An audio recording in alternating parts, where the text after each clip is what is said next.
Current affairs की आज की इस क्लास में 17 से 18 जुलाई 2025 से संबंधित प्रश्नों को आप देखेंगे, जिसमें बिहार, राष्ट्रीय और अंतर्राष्ट्रीय तीनों खबरों का संकलन होगा। आज की इस क्लास में थोड़ी सी देरी हो चुकी है, हम यहाँ पर फिलहाल जल्दी में शुरू करते हैं।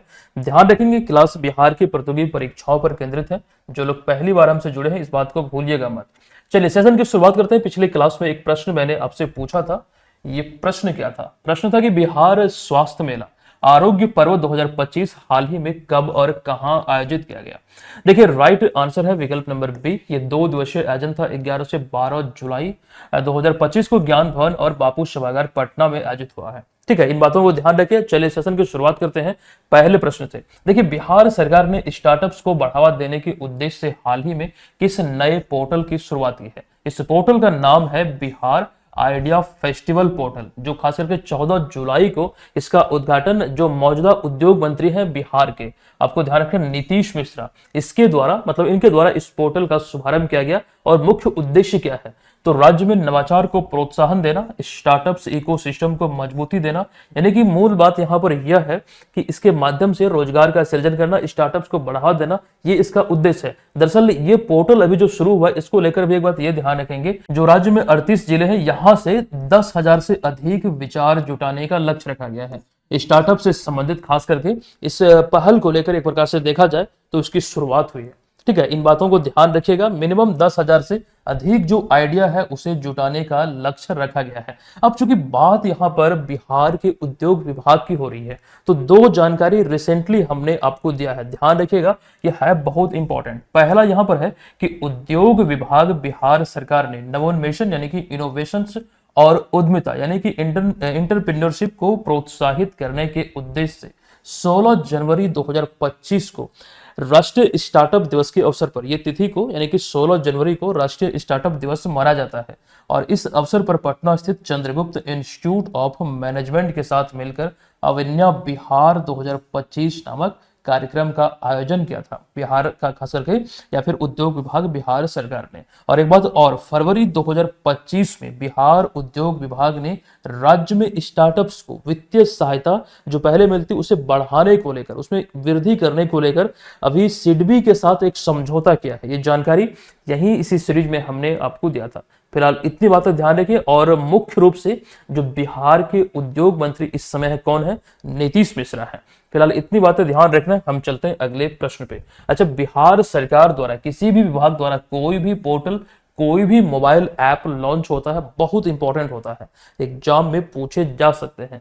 फिलहाल दूसरा प्रश्न है कि 27वीं पूर्वी क्षेत्रीय परिषद यानी कि ईस्टर्न जोनल काउंसिल का बैठक खास करके जो इसका आयोजन है अभी हाल ही में किस शहर में किया गया है?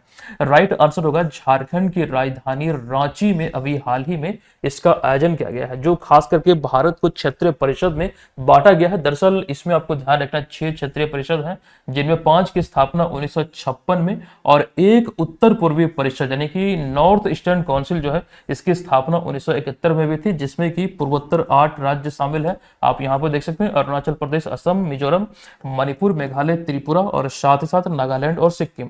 तो इसी 6 में से आपको ध्यान रखना एक यहाँ पर है पूर्वी क्षेत्रीय परिषद। इसकी बैठक अभी हाल ही में, दरअसल 27वीं बैठक 10 जुलाई 2025 को यहाँ पर रांची में आयोजित किया गया। और इस बैठक की जो अध्यक्षता है केंद्रीय गृह मंत्री, खास करके जो है अभी केंद्रीय गृह और सहकारिता मंत्री अमित शाह, इनके द्वारा किया गया। अब इन खास करके परिषदों में जो पूर्वी क्षेत्रीय परिषद की हम बात कर रहे हैं, इसमें 4 राज्य शामिल हैं, जैसे कि बिहार, झारखंड, उड़ीसा और पश्चिम बंगाल। ये चीज ध्यान रखिए। अब इस बैठक का उद्देश्य क्या है? तो जो खास करके उसमें संबंधित राज्य हैं, खास करके वहां पर अगर हम देखें इन चारों राज्यों को लेकर, यहाँ पर इस बैठक में आपसी समन्वय, सुरक्षा, आधारभूत ढांचा और कानूनी व्यवस्था सहित नक्सल समस्या और केंद्र राज्य संबंधों को सुदृढ़ करने की दिशा में यहाँ पर मूल रूप से चर्चा हुई। आई होप कि ये आसान भाषा में जिस प्रकार से हम आपको बता रहे हैं, ये चीजें आप अच्छी तरीके से समझ रहे हैं, ध्यान रखिएगा। अच्छा, इन सभी खास करके क्षेत्रीय परिषद में से एक जानकारी यहाँ पर यह भी है कि अंडमान और निकोबार द्वीप समूह और लक्षद्वीप केंद्र शासित प्रदेश जो है, ये किसी भी क्षेत्रीय परिषद का सदस्य नहीं है। हालांकि वे वर्तमान समय में ये दक्षिणी क्षेत्रीय परिषद के विशेष आमंत्रित सदस्य जरूर हैं। तो इन सारे बातों को यहां पर ध्यान रखिएगा, इंपॉर्टेंट है। ये इसका 27वां संस्करण था, रांची में आयोजित हुआ और इसमें 4 राज्य हैं। कौन कौन से हैं? बिहार, झारखंड, उड़ीसा, पश्चिम बंगाल। चलिए आते हैं अगले प्रश्न पे। यहाँ पर देखिए, अच्छा क्षेत्रीय परिषद को लेकर आप यहाँ पर तस्वीर में चीजों को देख सकते हैं। मतलब कौन सा क्षेत्रीय परिषद है। अब तीसरा प्रश्न है कि 12 जुलाई 2025 को यूनेस्को द्वारा तमिलनाडु के किस ऐतिहासिक किला को विश्व धरोहर स्थल के रूप में घोषित किया गया है। इंपॉर्टेंट प्रश्न है। राइट आंसर यहाँ पर होगा जिंजी किला, जो कि मराठा प्रशासन से संबंधित रहा है। विकल्प नंबर बी यहां पर इसका करेक्ट आंसर हो जाएगा। अब यहां पर इसको तस्वीर में आप देख सकते हैं। आइए इनसे संबंधित तथ्यों को एक एक करके देखते हैं जो एग्जाम के पॉइंट ऑफ व्यू से इंपॉर्टेंट है। 12 जुलाई 2025 को यूनेस्को ने भारत के मराठा सैन्य परिदृश्य यानी कि मराठा मिलिट्री लैंडस्केप को अभी हाल ही में विश्व धरोहर सूची में शामिल किया है। अब यहां से कई सारे प्रश्न अराइज होते हैं। इसके साथ ही विश्व धरोहर सूची में भारत के कुल 12 किले शामिल हो गए। कुल मिला के विश्व धरोहर स्थल में अगर भारत के स्थलों की बात करें अब तक ये 43 थे। अब यहां पर इसकी संख्या बढ़कर 44 हो चुकी है। 43वां कौन था?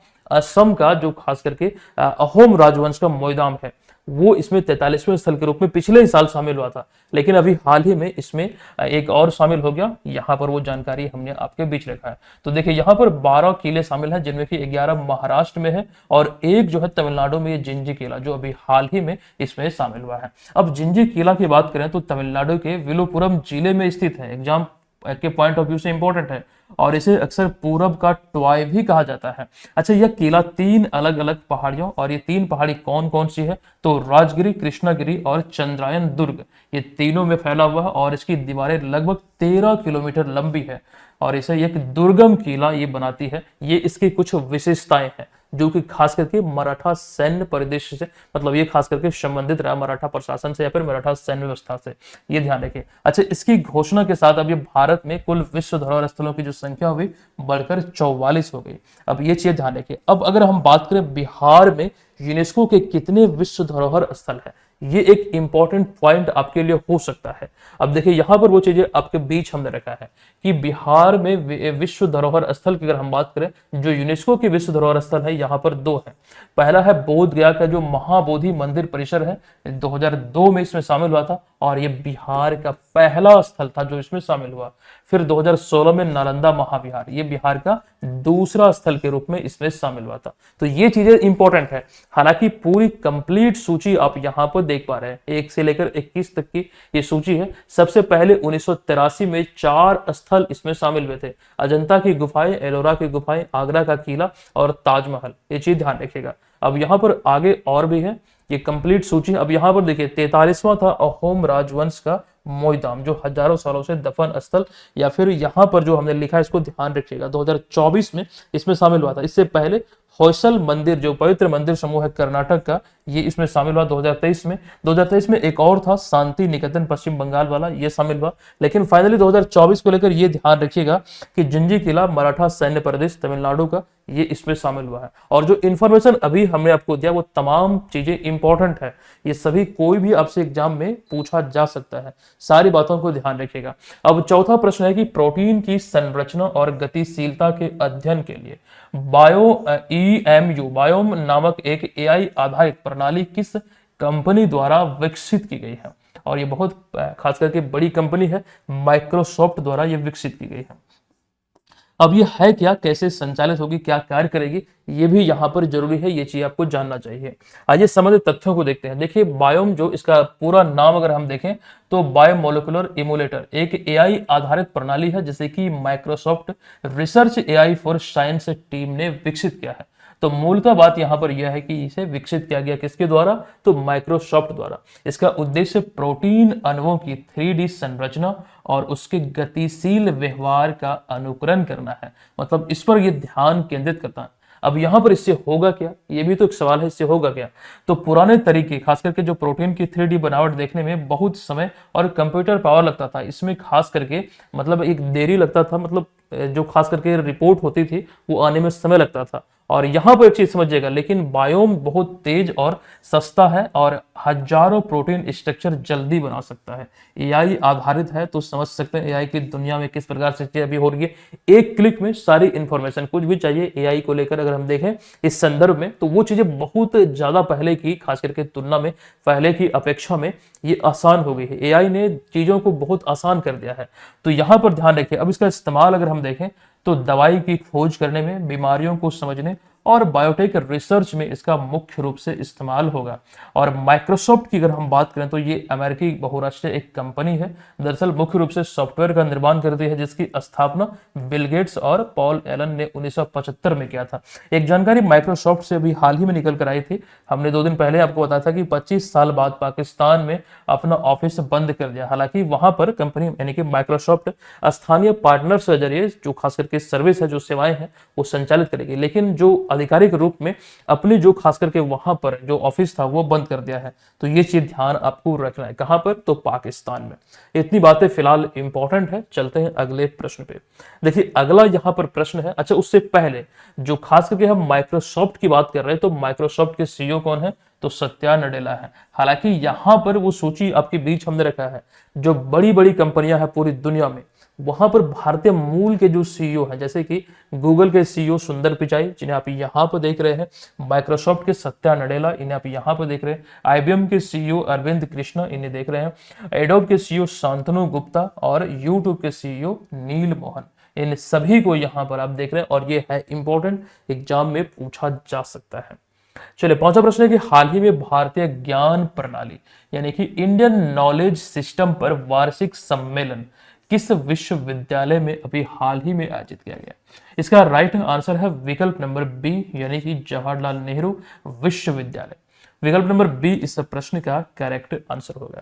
आइए इनसे संबंधित तथ्यों को देखते हैं। अच्छा एक चीज यहां पर आपको मैं बता दूं, मैं शुरू में ही बताना चाह रहा था, ध्यान से उतर गया। देखिए वीडियो में खास करके जो क्वालिटी है वीडियो की, वो तो बहुत अच्छा आपको मिल रही होगी। मुझे लगता है कि मैं जिस प्रकार से चीजों को यहाँ पर सेटअप किया हूँ, वीडियो क्वालिटी बेहतर आपको मिल रही होगी। लेकिन ऑडियो को लेकर बहुत सारे लोगों को मतलब ये दिक्कत हो रही है। मैं देख रहा हूँ कुछ लोग कॉल पे भी बोल रहे हैं, कमेंट भी कुछ लोग कर रहे हैं, मैसेज भी आ रहा है कि सर आवाज नहीं आती, या फिर आती है तो प्रॉपर नहीं आती है। एक बार आप लोग जो रेगुलर वीडियो क्लास को देखते हैं, आप लोग कमेंट करके हमें बताइएगा कोई दिक्कत हो रही है क्या, मतलब ये जो माइक लगे हुए इससे आवाज प्रॉपर आप तक पहुंच रही है या फिर नहीं। हालांकि ऐसे एक माइक हमने ऑर्डर कर दिया है, वो 3 से 4 दिन में डिलीवर हो जाएगा। उसके बाद क्वालिटी और इनहेंस होगी और चीजें और बेहतर तरीके से देंगे। और एक नया हमने यहाँ पर सिस्टम तैयार किया है।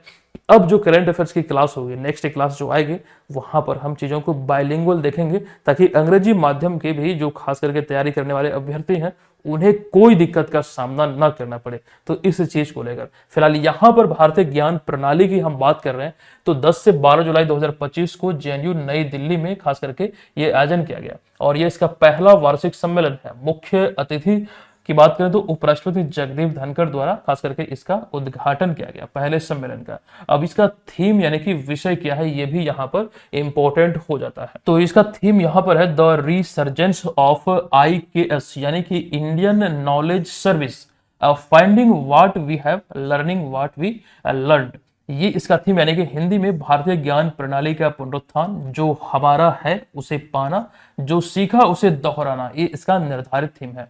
अब इस सम्मेलन में आपको ध्यान रखना है कि 100 से अधिक शोध पत्र प्रस्तुत किए गए और 17 सत्र आयोजित यहाँ पर किए गए, जिसमें भारतीय दर्शन, विज्ञान, कला, भाषा सहित विविध विषयों पर यहाँ पर चर्चा हुई। ये इसका पहला एडिशन था। कहाँ पर आयोजित हुआ, उद्घाटन किनके द्वारा किया गया, मुख्य अतिथि कौन थे और यहाँ पर क्या चीजें हुई विशेष रूप से, और इसका थीम क्या था। तो ये 4-5 पॉइंट इंपॉर्टेंट यहाँ पर नजर आते हैं। फिलहाल आते हैं अगले प्रश्न पे। देखिए अगला प्रश्न आपके बीच है कि निम्नलिखित कथनों पर विचार कीजिए और उपरोक्त कौन सा कथन सही है उसकी चुनाव कीजिए। देखिए पहला जो कथन है कि हरेला पर्व उत्तराखंड राज्य का एक पारंपरिक पर्व है जो कि हरियाली और पर्यावरण संरक्षण से जुड़ा होता है। देखिए ये कथन बिल्कुल सत्य है। अभी हरेला पर्व जो है ये उत्तराखंड में मनाया गया और यहीं से संबंधित है। 2025 में यह पर्व 16 जुलाई को मनाया गया है, ये सत्य है। और इस साल उत्तराखंड सरकार ने हरेला पर्व के अवसर पर 5 लाख से अधिक पौधे लगाने का लक्ष्य निर्धारित किया है। तो ये भी कथन सत्य है। तो तीनों कथन यहां पर सत्य है और ऐसे में हमारा राइट आंसर होगा विकल्प नंबर डी, यानी कि यहां पर 1, 2 और 3। तो यहाँ पर जो जानकारी हरेला पर्व को लेकर ये ध्यान रखिए। हालांकि इसके अतिरिक्त और भी कई सारे पर्व, त्योहार, उत्सव, महोत्सव विभिन्न जगहों पर आयोजित होता है, वो भी इंपॉर्टेंट होते हैं। आप जानते हैं इस तरह के प्रश्न पूछे जाते हैं। देखिए अगला प्रश्न है कि हाल ही में रशिया से बढ़ते खतरे के कारण किस देश ने भूमिगत हथियार प्रतिबंध संधि या फिर बोल सकते हैं ओटावा ट्रीटी से हटने की घोषणा की है, और इस देश का नाम क्या है? राइट आंसर होगा फिनलैंड। विकल्प नंबर सी यहां पर इस प्रश्न का करेक्ट आंसर है। आइए यहां पर संबंधित तथ्यों को हम देखते हैं। 11 जुलाई 2025 को औपचारिक रूप से संयुक्त राष्ट्र को फिनलैंड ने सूचित किया कि वह 1997 की ओटावा कन्वेंशन, जो खास करके लैंड माइन बैन ट्रीटी के भी नाम से जाना जाता है, ये जनवरी 2026 से बाहर हो जाएगा। ये यहाँ पर खास करके, अच्छा खास करके फिनलैंड ही नहीं, बहुत सारे देश इस प्रक्रिया में आगे आए हैं, वो निकलना इससे चाहते हैं। अभी फिनलैंड को लेकर ये न्यूज है कि वो बाहर निकलने की घोषणा की है और जनवरी 2026 से बाहर निकल जाएगा। अच्छा, फिनलैंड की संसद में आपको ध्यान रखना है कि इस निर्णय को 175 और 18 मतों से पारित किया, यानी कि 175 समर्थन मिला और 18 को समर्थन नहीं दिया गया, मतलब इसका विरोध किया। तो यहां पर बहुमत से पास हो गया और जनवरी 2026 में खास करके ये इससे बाहर निकल जाएगा। अच्छा, इसके प्रमुख कारण अगर पूछे जाए एग्जाम में, तो रशिया की ओर से बढ़ता सैन्य खतरा, विशेष रूप से यूक्रेन युद्ध के बाद से, जो आधिकारिक बयान में कहा गया है, मतलब ये इसको खास करके हवाला देते हुए, ये कारण देते हुए यहां पर निकलने की बात कही गई है। अब इस संधि की बात करें तो यह संधि पैदल सेना द्वारा उपयोग किए जाने वाले भूमिगत खदानों के उपयोग, भंडारण और निर्माण को प्रतिबंधित करती है। दरअसल यहां पर इसे आसान शब्दों में समझिए, कोई भी देश अब ऐसी बारूदी सुरंगें नहीं बनाएगा जो जमीन से छुपाकर रखी जाती है, और ये यही एक प्रकार की संधि है यहाँ पर। अच्छा, ये संधि कहाँ पर कब हुई थी? यहाँ पर आप देख सकते हैं वर्ष 1997 में। ओटावा एक स्थान है कनाडा में, यहीं पर ये संधि हुई थी और इसलिए इसे ओटावा संधि भी कहा जाता है। और यहाँ पर एक बात ये ध्यान रखिए, अब तक 160 से ज्यादा देश इससे जुड़ चुके हैं। यह संधि 1 मार्च 1999 से लागू हुआ है और भारत से जो बड़े देश हैं जैसे कि अमेरिका, चाइना, रशिया और पाकिस्तान आदि, यहाँ पर इससे जुड़े हुए नहीं है, इस संधि में नहीं है, इस कन्वेंशन में शामिल नहीं है। तो ये चीजें यहाँ पर आपको ध्यान रखना फिलहाल इस वजह से खबरों में है क्योंकि फिनलैंड ने इससे बाहर निकलने की घोषणा की है। और इस प्रकार की संधि पूरी दुनिया में जो है, मतलब जो खास करके महत्वपूर्ण संधि है, इंपॉर्टेंट है एग्जाम के पॉइंट ऑफ व्यू से, ध्यान रखिएगा। विशेष रूप से जो जानकारी ओटावा संधि को लेकर यहाँ पर हमने आपको दिया है इस पॉइंट में, ये सभी इंपॉर्टेंट है, क्योंकि ये खबरों में है तो ये भी पूछा जा सकता है। अगला 8वां प्रश्न है, जुलाई 2025 में भारत सरकार के क्रूज भारत मिशन में आधिकारिक रूप से शामिल होने वाला पहला राज्य कौन बना है? देखिए, पहला राज्य बना है गुजरात, यानी कि विकल्प नंबर डी इस प्रश्न का राइट आंसर हो जाएगा। देखिए, जुलाई 2025 में गुजरात आधिकारिक रूप से केंद्र सरकार के क्रूज इंडिया मिशन में शामिल होने वाला भारत का पहला राज्य बना है, और ये उपलब्धि किसे प्राप्त हुई है? गुजरात को। तो इस प्रकार ये पॉइंट आपको याद रखना है। एक चीज यहाँ पर ध्यान रखिए, मिशन की अगर हम बात करें तो भारत को एक प्रमुख क्रूज पर्यटन गंतव्य के रूप में विकसित करने के लिए शुरू किया गया है, और इसी के तहत अभी गुजरात खास करके इसमें शामिल होने वाला पहला राज्य बना। अच्छा, इस मिशन के तहत गुजरात के कई तटीय शहरों जैसे कि भावनगर, पोरबंदर, जामनगर को क्रूज टूरिज्म हब बनाने में यह खास करके या फिर इसके रूप में विकसित किया जाएगा।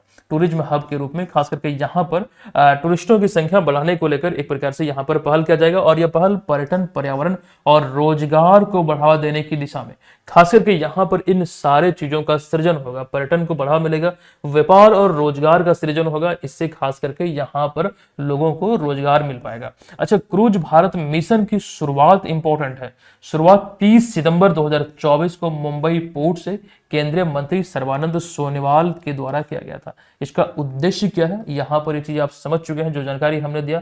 वैश्विक क्रूज पर्यटन हब बनाना है भारत को, जिसका कार्यान्वयन 1 अक्टूबर 2024 से शुरू हुआ 31 मार्च 2029 तक 3 चरणों में किया जाना है। और इसी के तहत यहाँ पर पहला राज्य इसमें शामिल होने वाला कौन बना है? गुजरात बना है जुलाई 2025 में। एक चीज ये भी समझिएगा कि इसके तहत भारत क्रूज पर्यटन को अगले 5 वर्षों में दोगुना करना है। मतलब जो लक्ष्य है अगले 5 वर्षों में दोगुना करना, यानी कि 2024 में जहां पर 0.4 मिलियन पर्यटक थे, 2029 तक इसे 1.5 मिलियन से अधिक करने का लक्ष्य निर्धारित किया गया है। 1 मिलियन बराबर होता है 10 लाख। तो ये जो आंकड़ा, जो लक्ष्य है, ये चीजों को यहाँ पर आप लोग ध्यान रखें। आते हैं अगले प्रश्न पे। 9वां नंबर प्रश्न है कि निम्नलिखित कथनों पर विचार कीजिए। देखिए, हाल ही में पीएम ई ड्राइव योजना के तहत केंद्र सरकार ने इलेक्ट्रिक ट्रकों के लिए अधिकतम 9.6 लाख की प्रोत्साहन राशि देने की घोषणा की है इलेक्ट्रिक ट्रकों की खरीद पर। तो ये कथन जो है बिल्कुल सत्य है। अच्छा, एक चीज ध्यान रखिए, ये अभी हाल ही में ये पीएम ई ड्राइव योजना खबरों में है और ये बातें निकल कर आई है, तो ये कथन सत्य है। दूसरा कथन अगर हम देखें हैं तो इस योजना का उद्देश्य वाणिज्यिक परिवहन में इलेक्ट्रिक वाहनों को बढ़ावा देना इसका मूल उद्देश्य है, तो ये भी सत्य है। और ये भारत के नेट जीरो जो 2070 तक का शुद्ध शून्य उत्सर्जन, कार्बन उत्सर्जन का जो लक्ष्य है, इसमें योगदान देगा। तो कहीं ना कहीं ये भी इसके मूल उद्देश्य में शामिल है। तो तीनों कथन यहां पर सत्य है। और फाइनल आंसर अगर हम देखें, हमसे पूछा गया कौन सा सही है, तो सही कौन सा है? तो 1, 2 और 3, ये यहां पर आप लोग ध्यान रखेंगे। 1, 2 और 3, ये तीनों कथन यहां पर सही हो जाएगा। ठीक है, विकल्प नंबर ए इसका करेक्ट आंसर है। अब 10वां प्रश्न है कि दिल्ली सरकार ने जुलाई 2025 में महिलाओं और ट्रांसजेंडरों को बस में मुफ्त यात्रा की सुविधा देने के लिए कौन सा स्मार्ट कार्ड लॉन्च किया है? अच्छा, इस कार्ड के नाम पहले संचालित होता था, अब यहां पर थोड़ा बदलाव किया गया, वो चीज अभी हम आपको बतलाएंगे। बदलाव यह है, यहां पर ये सहेली कार्ड शुरू किया गया है। विकल्प नंबर बी इस प्रश्न का राइट आंसर है। ध्यान दीजिएगा, यहां पर वो कार्ड आप देख रहे हैं, जुलाई 2025 में महिलाओं और ट्रांसजेंडरों के लिए विशेष रूप से ये सहेली स्मार्ट कार्ड शुरू किया गया है। यहाँ पर ये चीजें आपको ध्यान रखना है। अब आपको यहाँ पर मैं बता दूं कि ये जो कार्ड है, ये डीटीसी और क्लस्टर बसों में निःशुल्क यात्रा की सुविधा यहाँ पर खास करके नई दिल्ली में देगा। यह एक नेशनल कॉमन मोबिलिटी कार्ड यानी कि एनसीएमसी आधारित स्मार्ट कार्ड होगा, जिसमें यात्री का नाम और फोटो भी दर्ज होगा, जिसका वो लाभ ले पाएंगे। ये चीज ध्यान रखिए, दूसरे लोग इसका इस्तेमाल नहीं कर पाएंगे। और यह योजना गुलाबी टिकट प्रणाली को हटाकर डिजिटल और पारदर्शी प्रणाली के रूप में या फिर इस उद्देश्य से शुरू की गई है। दरअसल यहाँ पर जो हम बात कर रहे हैं गुलाबी टिकट प्रणाली की, इसकी शुरुआत जो हुई थी, यह मुफ्त बस यात्रा व्यवस्था के दृष्टिकोण से दिल्ली सरकार ने, जो केजरीवाल सरकार थी उस समय, जो शुरुआत हुई थी अक्टूबर 2019 में महिला सशक्तिकरण को लेकर, यह मुख्यमंत्री अरविंद केजरीवाल द्वारा ही शुरू किया गया था। उसी प्रकार से यहाँ पर आप ये ध्यान रखेंगे कि इसको यहाँ पर समाप्त करते हुए एक नए सिरे से इसे डिजिटलीकरण करते हुए एक नया खास करके एनसीएमसी आधारित ये खास करके कार्ड लॉन्च किया गया है। अब चूंकि दिल्ली की बात हो रही है, तो दिल्ली में जो अभी हाल ही में विधानसभा चुनाव हुए थे, 17 साल बाद फरवरी 2025 में यहाँ पर बीजेपी सत्ता में वापस आए थे, एक नई खास करके मुख्यमंत्री मिलती है। और यहां पर एक प्रश्न मैं आपसे पूछूंगा, एक्चुअली 20 फरवरी 2025 को भी शपथ ग्रहण किए। एक प्रश्न मैं यहां पर आपसे पूछना चाहता हूं, ये मैंने पढ़ाया हुआ है। दिल्ली के इतिहास में अगर हम देखें तो रेखा गुप्ता जो वर्तमान में दिल्ली की मुख्यमंत्री है, तो दिल्ली की कौन सी महिला मुख्यमंत्री है? महिला मुख्यमंत्री के दृष्टिकोण से इनका क्रम क्या है? पहला, दूसरा, तीसरा या फिर चौथा? ये चीजें कमेंट बॉक्स में आप लोग हमें बताएंगे। ठीक है, फिलहाल यहां पर हम इसे स्किप करते हुए चलते हैं अगले प्रश्न पे। निम्नलिखित में से किस क्रिकेटर को हाल ही में आईसीसी पुरुष प्लेयर ऑफ द मंथ जून 2025 के लिए चुना गया है? जून 2025 के लिए ICC player of the month का जो अवार्ड मिला है, ये दक्षिण अफ्रीका के एडन मार्करम को दिया गया। विकल्प नंबर डी इस प्रश्न का राइट आंसर है। ICC player of the month की शुरुआत हुई थी 2021 में जनवरी महीने में, जो खास करके चिन्हित करता है, जो सम्मान देता है खिलाड़ियों को। यहां पर देखिए, जनवरी 2025 से जनवरी, फरवरी, मार्च, अप्रैल, मई, जून, अभी जुलाई चल रहा है तो जून वाला घोषणा हुआ है। तो यहां पर ये तमाम चीजें देख सकते हैं। पुरुष वर्ग में एडन मार्करम जो दक्षिण अफ्रीका के हैं, महिला वर्ग में हैली मैथ्यूज जो वेस्ट इंडीज की है। आप यहां पर इन दोनों को तस्वीर में देख रहे हैं, तो यहां पर कोई भी पूछा जा सकता है, एक नजर इसको ध्यान जरूर रखिएगा। फिलहाल अब 12वां प्रश्न आपके बीच है, निम्नलिखित कथनों पर विचार करें। वित्त वर्ष 2024-25 में भारत का कुल मछली उत्पादन 195 लाख टन रिकॉर्ड किया गया। यहाँ पर ये ध्यान रखिए, कथन मछली उत्पादन को लेकर जो अभी हाल ही में रिपोर्ट आई है ये सत्य है। दूसरा कथन है कि भारत जो है ये चाइना के बाद जो खास करके विश्व में मछली उत्पादन में दूसरे स्थान पर है। बिल्कुल, भारत चाइना के बाद दूसरे स्थान पर, यह सत्य है। एक चीज ध्यान ये भी रखना है कि यहाँ पर चाइना का जो उत्पादन है, देख रहे हैं कितना अधिक है, भारत से कितना अधिक यहाँ पर है, लगभग 3 गुना अधिक है। ये चीज ध्यान रखेगा। अच्छा, तीसरा कथन है कि हाल ही में नालंदा बिहार में प्रधानमंत्री मत्स्य संपदा योजना के तहत हाईटेक मछली मॉल का निर्माण प्रस्तावित किया गया है। अभी हमने पिछले ही क्लास में जानकारी आपको दिया था।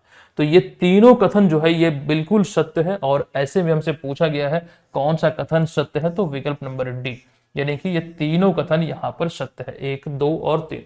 तो आज का ये क्लास समाप्त होता है। ये रहा आज के इस क्लास का प्रश्न। जुलाई 2025 में फीफा विश्व रैंकिंग में भारतीय पुरुष फुटबॉल टीम को कौन सा स्थान मिला है? पिछले क्लास में डिटेल में जानकारी हमने आपको दिया है, जिसका आंसर आप सभी को बताना है। अच्छा, आज के इस क्लास को हम समाप्त करें, एक इन्फॉर्मेशन आपको दे दूं। बीएम ऑनलाइन लर्निंग एप्लीकेशन पे जो ये कोर्स संचालित हो रही है, इस कोर्स में जो खास करके आपका टेस्ट सीरीज शुरू हुआ है 71वीं बीपीएससी एग्जाम के लिए, प्रैक्टिस सेट नंबर 19 जुलाई यानी कि कल आपको निर्धारित 9 बजे शाम में मिलेगा। जो लोग इसे ज्वाइन किए हुए हैं, निर्धारित समय पर टेस्ट में भाग लीजिए। यहाँ पर तमाम स्टडी मटेरियल खास करके इस कोर्स के लिए उपलब्ध है, इसका भरपूर लाभ उठाइए। और जो टेस्ट आप दे रहे हैं उसका पीडीएफ फाइल जरूर डाउनलोड कीजिए। और साथ ही साथ ये ध्यान रखिएगा, जो आपका छूटा हुआ सेट है, अगर आपने टेस्ट नहीं दिया या फिर अभी आपने सोचा कि इस कोर्स को हम ज्वाइन करें, तो पिछला सारा आपको मिल जाएगा, घबराने की कोई दिक्कत नहीं है। इसको ज्वाइन कीजिए, इस कूपन कोड के साथ यहाँ पर 15% का अतिरिक्त डिस्काउंट मिलेगा। और करेंट अफेयर्स के पिछले 2 साल का संग्रह और उसका सभी का ऑनलाइन टेस्ट, ये सभी चीजें विस्तृत तौर पर सुनियोजित तरीके से विथ बिहार करेंट अफेयर्स, ये आपको इसी कोर्स में मिल जाएगा। हालांकि करेंट अफेयर्स का एक अलग से कोर्स जरूर है। अगर आप बीपीएससी एग्जाम के अतिरिक्त बिहार के किसी अन्य एग्जाम की प्रिपरेशन में लगे हैं, तो करेंट अफेयर्स के इस वाले कोर्स को लीजिएगा। दोनों कोर्स में आपको ये पीडीएफ मिल जाएगा, जो अभी जनवरी से जून तक का बिहार स्पेशल आया है। तो ये चीजें यहां पर समझिएगा, ध्यान रखिएगा। हम मिलते हैं आपसे नेक्स्ट क्लास में। अच्छा, कल वाले क्लास से चीजों को हम बेहतर करेंगे, बस थोड़ा माइक का इंतजार है, वो जल्दी आ जाए, चीजों को हम बेहतर करेंगे और आपको यहाँ पर अब बाइलिंगुअल चीजें देखने को मिलेगा। मैं प्रयास करूंगा कि चीजें आपको दोनों भाषा में मिले, और ताकि अधिक से अधिक लोगों को यहाँ से हेल्प मिले। हम मिलते हैं नेक्स्ट क्लास में, तब तक के लिए धन्यवाद। जय हिंद।